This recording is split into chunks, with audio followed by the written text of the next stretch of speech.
faut que tu comprennes, ma chérie.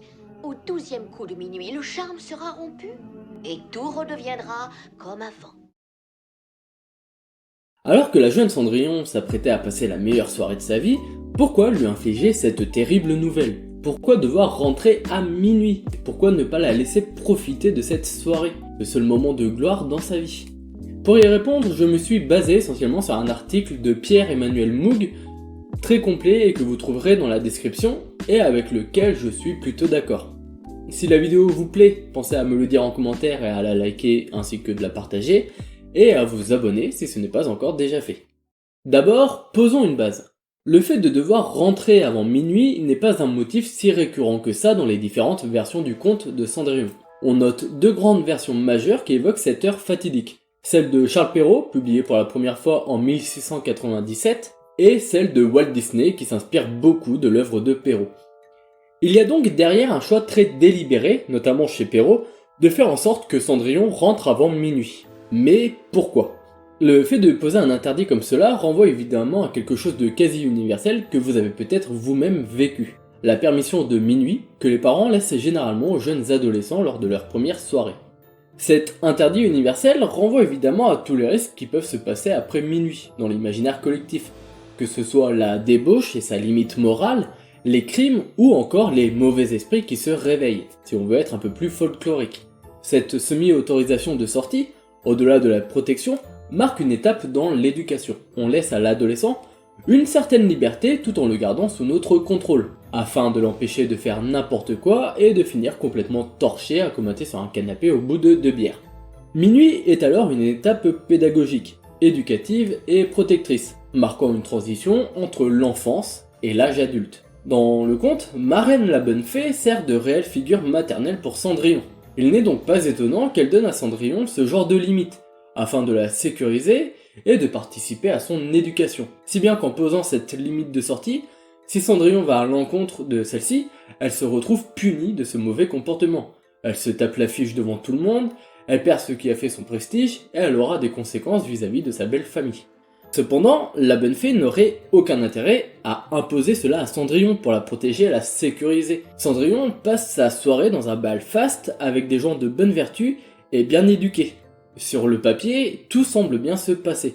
Alors pourquoi l'obliger à rentrer dans un foyer où elle est maltraitée et violentée? Nous avons là une drôle de protection maternelle. Alors pourquoi faire ça? Déjà pour que Cendrillon puisse profiter du bal tout en évitant de rentrer après sa belle famille par manque d'attention. C'est un peu le principe même de la permission de minuit encore aujourd'hui, d'éviter de se faire engueuler en rentrant trop tard. Mais la bonne fée vise bien plus loin en réalité. Ce qu'elle cherche, c'est bien la sécurité de Cendrillon, mais à long terme. En posant cet interdit, elle amène Cendrillon à s'émanciper de son foyer toxique. Une émancipation qui passe nécessairement par l'apprentissage de la vie sociale et le passage à la vie adulte, avec tout ce que cela implique. La création à terme d'un nouveau foyer qui passe généralement, et quasi obligatoirement pour l'époque de Disney et d'autant plus de Perrault, par la vie en couple. Comme on le verra, la première morale du conte de Perrault repose essentiellement là-dessus, et de fait celle de Disney aussi. Que ce soit volontaire ou non, mais en décidant d'adapter la version de Perrault, soit celle où l'interdit de minuit est central et change toute l'interprétation du conte, Disney rejoint cette morale. La permission de minuit a alors un réel rôle initiatique, en plus de son rôle pédagogique. Et ce processus d'émancipation se fera au travers de 3 points que Cendrillon développera grâce à l'interdiction de minuit. L'art de plaire, l'art de séduire et la bonne grâce, qui sont des points au cœur de la morale du conte. Voyez par vous-même. La beauté pour le sexe est un rare trésor. De l'admirer, jamais on ne se lasse, mais ce qu'on nomme bonne grâce est sans prix et vaut mieux encore. C'est ce qu'à Cendrillon fit avoir la marraine en la dressant, en l'instruisant, tant et si bien qu'elle en fit une reine. Car ainsi sur ce conte on va moralisant. Belle, ce don vaut mieux que d'être bien coiffée. Pour engager un cœur, pour en venir à bout, la bonne grâce est le vrai don des fées. Sans elle, on ne peut rien, avec elle, on peut tout. En réalité, la bonne grâce est une notion que l'on retrouve dans de nombreux traités de civilité de l'époque. Ce sont des traités d'éducation qui visent à apprendre les bonnes mœurs et les règles de l'étiquette. Et la bonne grâce est une notion majeure et centrale dans les relations sociales. On pourrait résumer ça comme une grâce libérée, naturelle, joyeuse et instinctive, couplée à la bonté et à la gentillesse. C'est en gros l'art de plaire aux autres de manière naturelle. Et cette bonne grâce est généralement associée au succès social, qui est la récompense ultime et naturelle de cette façon d'être, d'après les théoriciens de l'époque. Et le but ultime du conte est que Cendrillon développe cette bonne grâce et devienne l'exemple de la femme parfaite, répondant au canon de l'époque. Mais aussi que Cendrillon devienne l'incarnation parfaite des relations sociales et de la vie en société. Et là on est plus proche du but visé par le film Disney.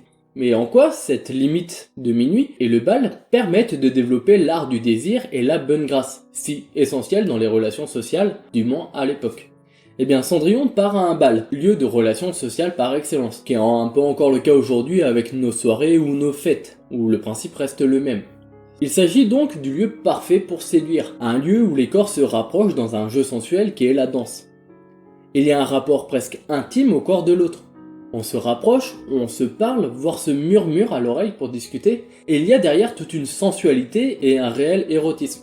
Lors de ce bal, Cendrillon, par sa beauté et son mystère, arrive à séduire le prince. Mais en s'échappant si rapidement et sans prévenir, au moment même où leur relation était à son paroxysme et le désir au plus haut, Cendrillon vient frustrer le prince, qui reste sur sa faim et marqué par l'image de cette femme. Par cette action, Cendrillon se démarquera des dizaines d'autres femmes invitées, et elle restera gravée dans les mémoires du prince. Par la limite horaire et la pression qu'elle s'est mise pour partir à minuit, Cendrillon a réussi à développer l'art de séduire, au point même de toucher le prince, soit la figure sociale la plus importante. Un art de séduire qui passe par un certain naturel, car en étant une inconnue au sein du bal et devant à tout prix en profiter avant minuit, Cendrillon peut se permettre d'être naturel et de ne pas avoir peur du regard des autres, et peut donc se permettre d'avoir un comportement que les autres n'oseraient pas avoir. On revient là à la morale avec une bonne grâce naturelle donc, qui permet d'engager un cœur. Et on peut se demander si cette séduction, quasi naturelle et instantanée, couplée à la bonne éducation que Cendrillon avait déjà acquise auparavant, ne constitue pas, finalement, cette bonne grâce. Une bonne grâce permise par la marraine d'après la morale. La bonne grâce serait donc cet art de séduction que Cendrillon a développé grâce à son départ nécessaire à minuit et sa nécessité à rester incognito, et donc d'être la plus simple possible. C'est le réel don derrière la métamorphose, c'est ce que nous rappelle encore la morale. Belle, ce don vaut mieux que d'être bien coiffé. Pour engager un cœur, pour en venir à bout, la bonne grâce est le vrai don des faits. La simplicité et la liberté de Cendrillon, dans sa façon d'être, l'a conduite à devenir reine, soit le prestige social le plus suprême, certes, mais surtout à sortir de sa terrible condition en ayant eu les faveurs du prince après ce jeu de séduction que la marraine avait prévu ou anticipé. Et cela nous rappelle encore une fois la morale, la bonne grâce est le vrai don des faits, sans elle on ne peut rien, avec elle on peut tout, au point qu'on puisse même devenir reine. Quant à Cendrillon, de son côté, elle passe la plus belle soirée de sa vie depuis sa naissance, et elle est comblée. Elle a fait un pas dans son émancipation, passant de servante maltraitée à femme désirée, séductrice mais aussi séduite. Mais elle devient également un individu ayant une existence sociale, car ce soir-là, bien qu'on ne l'ait pas reconnue en tant que Cendrillon, on l'a reconnue socialement pour la première fois de sa vie. Cendrillon sort alors de son espace social restreint, son foyer toxique, pour découvrir le monde extérieur, ce qui la fait grandir et ce qui lui permet de développer sa propre personnalité. Au travers du bal, elle se redécouvre et la société la découvre également. Une sorte de reconnaissance mutuelle qui fait que Cendrillon existe, là où avant, non. Au final, le bal est un condensé, allégorie des contes oblige, du processus social qui mène du passage à la vie d'adolescent à la vie d'adulte, avec les jeux de sociabilité et de séduction qui en découlent, l'abandon du foyer pour la création d'un autre. Et dans le développement de ces relations et dans le développement de la personnalité de Cendrillon, il est important de mettre fin au sort à minuit. Minuit, car c'est le moment idéal pour quitter la soirée afin de développer l'art de séduire et de marquer son existence sociale dans les mémoires. En effet, le prince ne s'est pas encore trop habitué à sa présence, mais ne la connaît pas encore assez. Elle attise ainsi la curiosité du prince en partant en plein milieu de la soirée. C'est aussi un moment où quasi tous les invités sont encore là, marquant alors un réel coup d'éclat en partant sans prévenir, là où partir au lever du jour où il ne reste que très peu d'invités aurait beaucoup moins d'impact. À minuit, Cendrillon part au moment où elle a le plus de succès, et donc plus de chances de marquer la mémoire du prince. Mais revenons-en à la question principale. Pourquoi faire subir cela à Cendrillon? Pourquoi ne pas la laisser au bal toute la nuit et profiter de cette soirée? Finalement, elle apprendra quand même les bases des relations sociales. Poser cette limite, quasiment sans justification et au dernier moment, amène Cendrillon à consentir à un contrat qu'on lui a imposé finalement. Un contrat qui va bien plus loin qu'une simple limite. Ce contrat symbolise les relations sociales. Ce contrat lui apprend que la vie sociale nécessite des échanges et des plaisirs réciproques. La liberté des uns s'arrête là où celle des autres commence. Et les échanges sociaux se marquent par le juste équilibre entre moi et l'autre. Et c'est ce jeu d'équilibre qui va créer la vie sociale et notre relation avec les autres. Le bal et le sort symbolisent ces relations sociales. La limite de minuit et la promesse de Cendrillon de rentrer à minuit sont le cadre de ces relations. Un cadre à respecter, sinon il y a tout un tas de problèmes derrière. Dans le cadre de Cendrillon, les sanctions qui en découlent, si elle ne respecte pas ce cadre, la transformation devant tout le monde et la punition par sa belle-mère par la suite. Et dans la vie courante, on pourrait penser aux PV, aux amendes, aux sanctions pénales, si on sort un petit peu du cadre établi et de la loi, qui est là pour réguler nos relations sociales et notre rapport à l'autre. Et mieux on respecte ce cadre, mieux on est à l'aise dans les relations sociales, et plus on se rapproche de cette bonne grâce. Et finalement, c'est ça que veut symboliser le conte. C'est cette honnêteté du respect du cadre qui est au cœur de la vie sociale. La bonne grâce serait alors le simple et naturel respect d'un cadre social qu'on nous impose. Comme le dit la morale, sa marraine lui apprend ses bases, qui sont au cœur de la bonne grâce. Et Cendrillon saura les utiliser au point de devenir reine. La chaussure que laisse Cendrillon met le prince au cœur de cette relation et de ce cadre social. La pantoufle devient dès lors la preuve de cette honnêteté et de cette bonne grâce. La preuve d'une Cendrillon ayant respecté son contrat, ayant respecté le cadre imposé. Une preuve qui amènera la récompense ultime des relations sociales, l'amour et le prestige. Et qui aura fait grandir Cendrillon, en passant vers l'âge adulte, avec tout ce que cela implique à plus ou moins long terme, soit le mariage et la création d'un nouveau foyer. Le soulier, c'est la trace que Cendrillon laisse dans les relations sociales, une trace mémorable par sa grâce naturelle. Une bonne grâce permise par le fait que Cendrillon, n'étant pas vraiment elle et devant rentrer à minuit, n'a plus rien à perdre et n'a pas à être superficielle, malgré sa parure qui, elle, est superficielle, et qui symbolise dès lors l'éducation derrière l'apprentissage de l'art de plaire et de la bonne grâce. Alors concluons sur pourquoi minuit. Grâce au bal et à l'interdit que la marraine lui impose, Cendrillon se développe. Elle est devenue femme, prête à trouver un homme et à s'émanciper de son foyer toxique. Finalement, cette obligation de partir à minuit est au cœur du message que souhaite laisser le conte.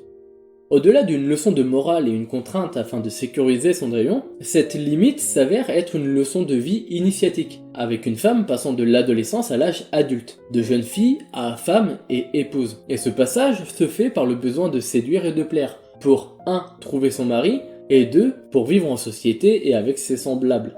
Et cela passe nécessairement par la limite posée par la marraine. Une limite qui se veut non pas contraignante et frustrante, mais pédagogique. Une limite qui pose le cadre nécessaire aux relations sociales. Et l'on peut faire un parallèle avec la permission de minuit telle qu'elle existe aujourd'hui. Un des rôles de cette permission de minuit, au-delà de son statut sécuritaire et rassurant pour les parents, est de permettre aux jeunes adolescents de découvrir les relations sociales et les lieux de sociabilité de nuit. Les premières soirées, les premières relations qui en découlent, etc., etc. Tout ce qui est nécessaire en gros dans la construction d'une vie d'adulte, qui sortira régulièrement le soir. Mais ces soirées font partie du jeu social et relationnel tant à court terme, par rapport à la sociabilité lycéenne, qu'à long terme, avec la sociabilité amicale entre guillemets, et une sociabilité de la nuit, en quelque sorte. Et alors, la permission de minuit sert également de cadre aux relations sociales, au travers d'une figure d'autorité, les parents, garants de ce cadre et de cette éducation.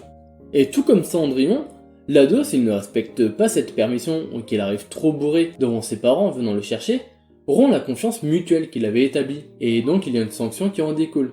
Et ces sanctions viennent rompre le développement des relations sociales, et viennent alors handicaper le jeune adolescent.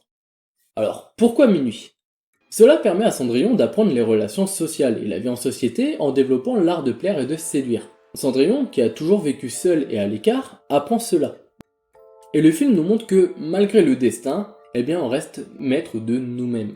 Dans le cas de Cendrillon, malgré sa belle famille immonde et sa marraine qui la sublime et qui lui change la vie, Cendrillon a encore un pouvoir d'agir. Elle pourrait refuser d'aller au bal, elle pourrait refuser de partir à minuit, elle pourrait refuser de danser avec le prince, etc., etc., etc. Cela nous montre que même si tout semble écrit, on a toujours les clés entre nos mains. Et c'est à nous d'en faire quelque chose d'important. Si la vidéo vous a plu, comme d'habitude, pensez au petit like et au partage. Si vous découvrez cette chaîne et que la vidéo vous a plu, pensez à vous abonner. Quant à moi, je vous dis à très bientôt pour une prochaine vidéo.